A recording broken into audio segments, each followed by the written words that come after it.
ešte veľmi husté a veľmi zaujímavé. Andrej Turánsky sa nám tam trošku prepadol, ale pozrite sa na prvú trojku. Simon Hodal tlačí Kristiána Šuhajdu do prvej zákruty. Kristián Šuhajda, Simon Hodal. Potom je tam dostávaný čisto. Škoda. Poriadne premiešalo, už to máme aj kus plastová. A toto je červená vlajky nám poprvýkrát zaviali nad areálom.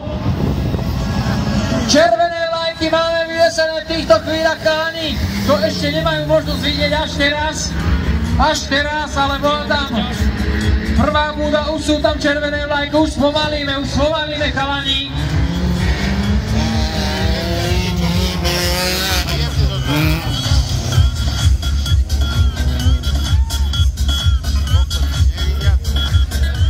Tak, priatelia, A presne, slabo sme sa modlili, ale toto sa dalo čakať, naozaj, toto sú prosto naši juniori.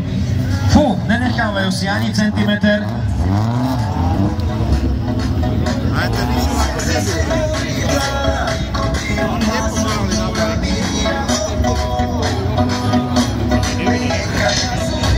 Trošku som dúfal, že zdravotná služba dnes celý deň nepríde k slovu a pak som si hrízol do jazyka. Nechcel som to povedať a dúfam, že aj v tomto prípade pôjde iba o kontrolu, zbežnú kontrolu, pretože nešlo o náraz, o ten fatálny náraz a prevrátenie vozidla v prípade bezpečnostného rámu a prilby zväčša, no budem silno dúfať, neprináša nejaké vážnejšie následky. Ale samozrejme kontrola zdravotného stavu našou zdravotnou službou je nevyhnutná. Veľmi dúfať a veľmi čakať na informáciu. Áno, tam už návrat na kolesa. Myslím si, že jazdec, budem silno dúfať mimo nebezpečenstva a jazda juniorov sa bude opakovať.